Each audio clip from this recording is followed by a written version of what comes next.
अच्छा हुआ जो आपने हमारे मन की सारी बातें सुन ली, क्योंकि हमारे को थारी तरह छल कपट करके मंडप में बैठना नहीं आता देवरानी साहब। आपके छल और कपट की लिस्ट बनाने बैठू ना, बहुत कुछ है मेरे पास बोलने के लिए। मेरा कमरबंद और मेरी चोली विराट के कमरे में किसने रखी?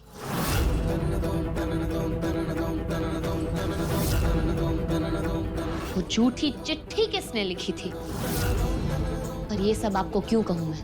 आप तो सिर्फ एक मोहरा थी, चाल तो मासा चल रही थी।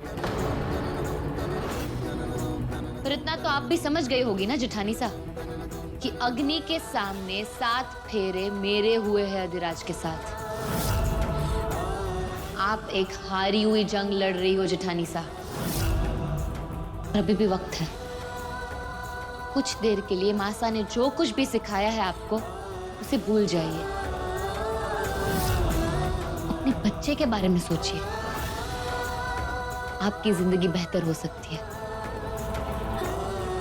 बता दीजिए अधिराज को सब सच, और वादा करती हूं मैं कि हम दोनों आपको माफ कर देंगे और आप रजावत हवेली में पूरे सम्मान के साथ रहेंगी। वाह देवरानी साहब वाह, बहुत महान हो आप। उस हवेली का एक छोटा सा हिस्सा हमारे को देना चाहती हैं, जिस हवेली पर पूरा हक है हमारा। हारी हुई जंग तो आप लड़ रही हैं देवरानी साहब। जिस दिन थारा ये सच सबके सामने आएगा ना, तो जानते हो क्या होगा? थारे को तो पता है ना देवर साहब को झूठ से कितनी नफरत है। और जब उन्हें ये पता चलेगा कि ये ब्याह भी एक धोखा है, पाप किया है आपने, पाप। पाप की बातें आपके मुंह से अच्छी नहीं लगती जेठानी सा। पाप और पुण्य का फैसला हम भगवान पे छोड़ते हैं। भगवान ही तय करेंगे कि किसको धूल मिलेगी और किसको पूजा का फूल।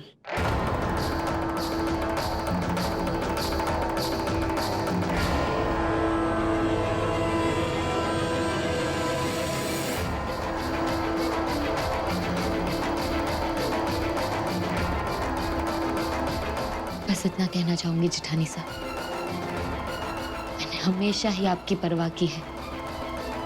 जब आप मेरे साथ थे, मुझे मदद करते थे तब भी, और जब आपने धोखा दिया तब भी।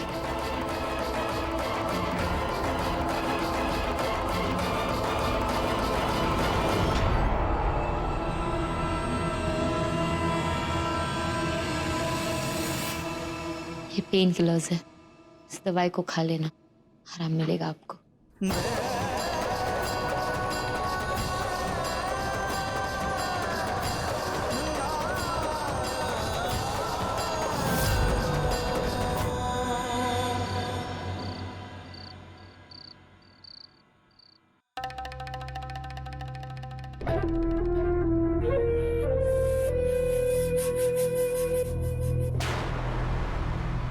देखो ना,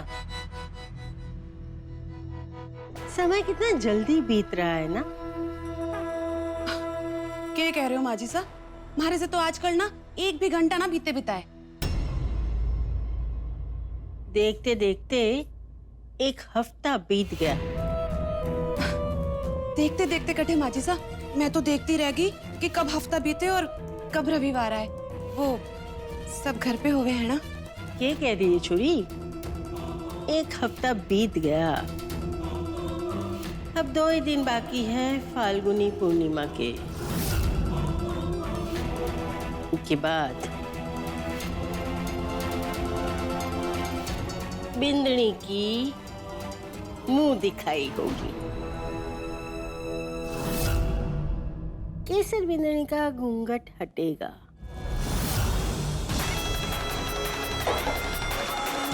अरे छोरी क्या कर रही है? संभाल अपने आप को, तो पेट से है। हर को पता है ना, इतनी जल्दबाजी अच्छी नहीं है। हरे पेट में एक जीव पल रहा है, ध्यान से।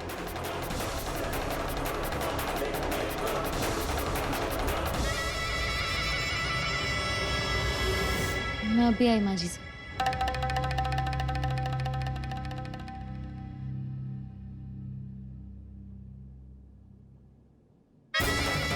जानू हूँ कि तूने कोई बड़ा खेल रचा है, पर थारे बड़े खेल से बड़ी चाल मारे को सोचनी पड़ेगी।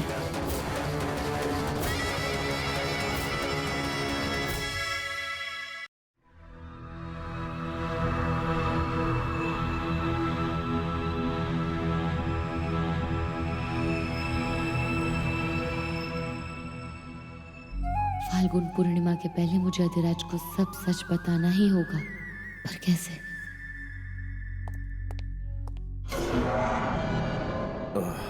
भाभी साहब, हमारे को एक जरूरी फाइल जो है वो लेनी है। आप ही का कमरा है।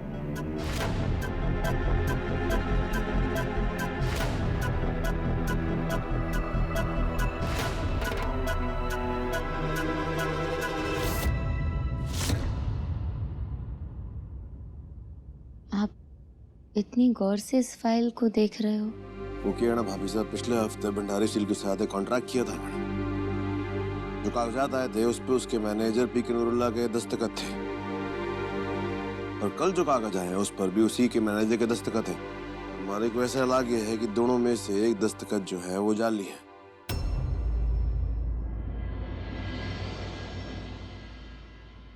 जाली? ऐसा भी हुआ है? आजकल बहुत कुछ हुए भाभी साहब, दस्तखत तो बहुत दूर की बात है, यहाँ तो लोग लिखावट की भी नकल कर लेते हैं। और आजकल धंधा बन चुका है इन सब बातों का, पैसे दे के लिखावट की नकल करवाते हैं। दस्तखत तो बहुत दूर की बात है।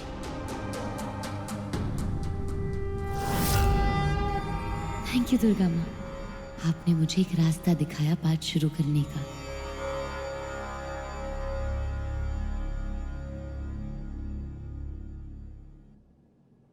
देवर सा, ऐसा भी तो हो सके है ना कि जिस चिट्ठी ने आपको देवी के खिलाफ भड़काया वो भी जाली हो। मतलब विराट मेहमान सा की लिखाई की भी किसी ने नकल की हो, आपके मन में नफरत पैदा करने के लिए। भाभी साहब कितनी महान है, अब अपने बारे में ना सोच रही, अभी भी आप उस देवी के बारे में सोच रही हैं। छोड़ो, आपकी बात मां ने पी ली कि वो जो चिट्ठी में लिखावट थी वो जाली थी, वो विराट की ना थी, किसी और से लिखवाई गई थी। और जो मैंने अपनी आंखों से देखा उसका के, हमारी आंखों ने जो मंजर देखा उसका के, वो छोरा विराट नंगे बदन बिस्तर पर लेटा हुआ था और देवी के हाथों में उसका चेहरा था, उसका के। जब भी उसके बारे में सोचता हूं ना, मुझे अंदर खून खौल उठता है।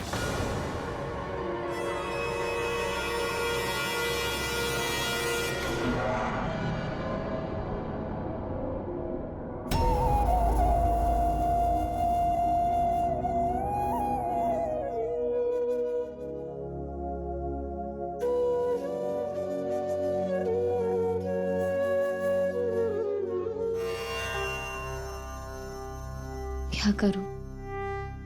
अधिराज के मन में इतनी नफरत है कि वो तो कुछ सुनने के लिए और समझने के लिए राजी ही नहीं। जो देखा है बस उसी की बात कर रहे हैं। कैसे समझाऊं, कैसे विश्वास दिलाऊं उन्हें कि वो सब एक साजिश थी मेरे खिलाफ, मासा की। सिर्फ एक ही इंसान है जिनकी बातों का उन पर कोई असर पड़ सकता है, केसर जेठानी साहब, जो कि मेरी मदद करने के लिए राजी नहीं हो। देवी माँ, कुछ कीजिए, कोई ऐसा चमत्कार कि केसर जेठानी साहब का मन बदल जाए। भाभी, आज खाना नहीं फेंकेंगे आप?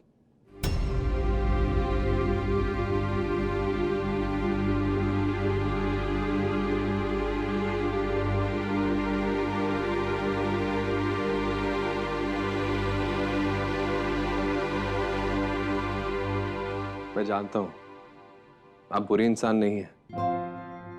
आपको पता है, जब मैं आया था ना, मुझे देवी ने सबके बारे में सब कुछ बताया था। पता है उसने आपके बारे में क्या कहा था? उसने कहा था केसर जेठानी सा मेरी वो बहन है जिसे मेरी माँ ने जन्म नहीं दिया, पर इस दुनिया में वो मेरे लिए सबसे ज्यादा अपनी है। फिर भाभी आप उसके साथ दुश्मन वाला बर्ताव क्यों कर रही हैं? भाभी प्लीज मेरी बात मानिए। मैं तो यही कहूंगा कि आप मिस्टर अधिराज को सब कुछ सच बता दीजिए और उस घर में उनकी भाभी बन के रहिए।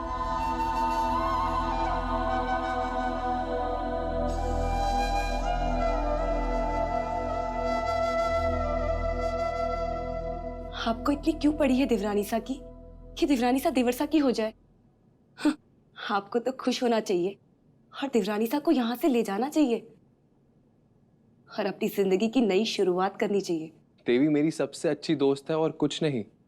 इनफैक्ट मेरी ऑलरेडी एक गर्लफ्रेंड है जिसके साथ मेरी शादी होने वाली है और हमारा रोका भी हो चुका है।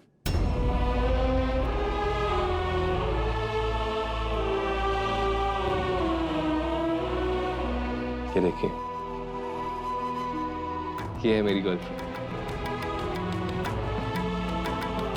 कैसी?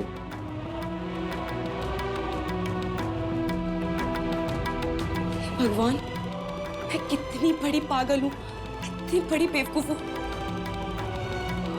आप दोनों की दोस्ती को मैंने कितनी गलत नजर से देखा, कितना गंदा सोचा मैंने आप दोनों के बारे में। कितना पवित्र रिश्ता है आप दोनों का और ये सब। हमारे को माफ कर दो। ये क्या कर रही है? प्लीज ये सब मत करिए। मैं सोच रही थी कि देवरानीसा देवरसा को धोखा दे रही है, इसलिए मैं उन दोनों के रिश्ते को अलग करना चाहती थी। पर अब मैं देवरसा को सब सच बता दूंगी कि ये एक साजिश थी और माजी सा ने उन दोनों के रिश्ते को अलग करने के लिए ये साजिश की थी। पर अब मैं सब कुछ सच बता दूंगी देवरसा को। आप सच में अधिराज को सब कुछ सच बताएंगे? हाँ, मैं सब सच बता दूंगी देवरसा को। थैंक यू भाभी, थैंक यू सो मच। भाभी आप प्लीज फ्रूट्स खा के दवाई ले लेना, मैं अभी आया।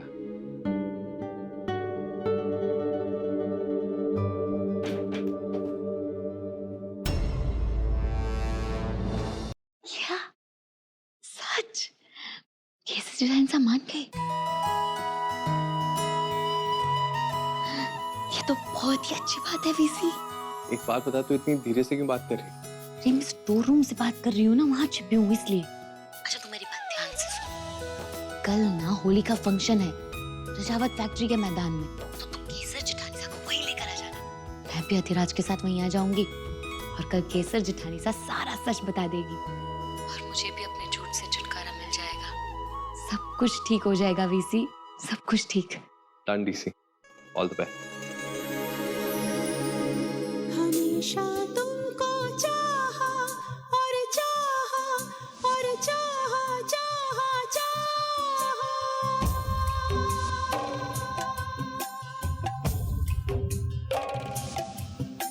हमेशा तुमको चाहा और चाहा कुछ भी नहीं।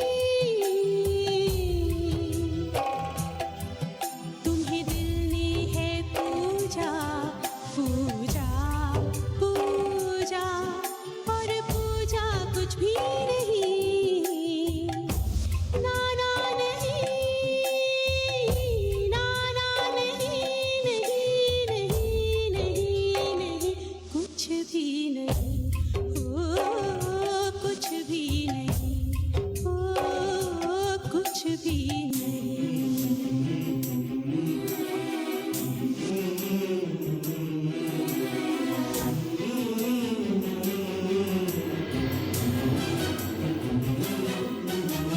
बीते लम्हों की यादें लेकर बोझल कदमों से वो चलकर दिल भी रोया और आँख भर आई।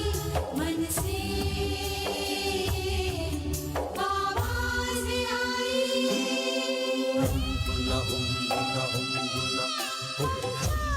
चाहा चाहा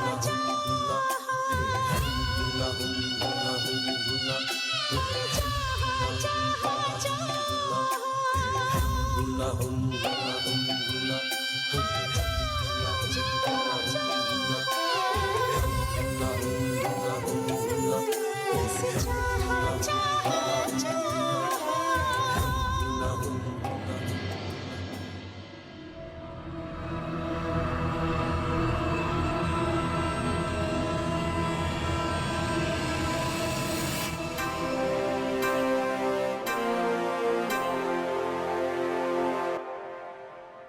बहुत शुक्रिया देवी माँ।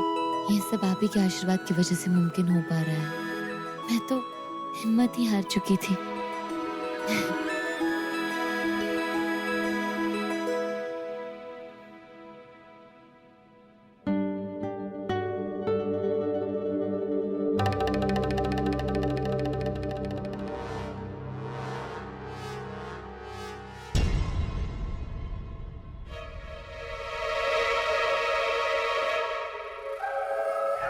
घूंघट उठने में अभी एक ही दिन बाकी है, पर ये छोरी के चेहरे पे सिकन तक ना है। कुछ तो है। ये केसर कुछ ज्यादा ही खुश ना लग रही मासा। सोच रही होगी कि कल घूंघट उठेगा तो ये अधिराज को हमेशा हमेशा के लिए अपना बना लेगी। ये करे छोरी, ये बिंदुनी अपनी किस्मत सुनहरे साई से लिखवा के लाई है। तो सच कह रही थी, भगवान ने हम दोनों की किस्मत गधे की पूंछ से लिखी। मैं थारी तरह हिम्मत ना हार सकूं मासा। कुछ सोच रखा है मैंने। कल होली है और होली में अधिराज को भांग पिला के मैं उसे हमेशा हमेशा के लिए अपना बना लूंगी। और फिर जब मारे को उल्टियां होंगी तो अधिराज को छक मार के मारे को अपनाना ही पड़ेगा, क्योंकि केसर की कोख में मुकुंद देवरसा का बच्चा है और मारी कोख में अधिराज का बच्चा होगा। ये बात है छोरी, ये चाल तो घनी चौकी है। कल की होली बड़ी रंगीन होने वाली है मासा।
जब मैं थारे पास होता हूँ तुम्हारे को ऐसा क्यों लगता है जैसे मैं उसके साथ हूँ जिसके साथ मारे को होना चाहिए। आप नहीं जानते कि आप अपनी देवी के पास ही है, वो देवी जो इतने दिन से अपना चेहरा घूंघट में छुपाए है, पर कल ये घूंघट हमेशा के लिए हट जाएगा। जब जब थारे पास होता हूँ तो एक सुकून सा महसूस हो गया, वैसा सुकून जो सिर्फ मारे को देवी के साथ देता है। मेरा सुकून, चैन, तकलीफ सब आपसे जुड़ा है अधिराज। आप अपने आप को मेरे करीब आने से रोक रहे हो, क्योंकि आप नहीं जानते कि इस घूंघट के पीछे आपकी देवी है। मैं देवी को भूल जाना चाहता हूँ और देवी का ख्याल मारे को अकेला नहीं छोड़ता।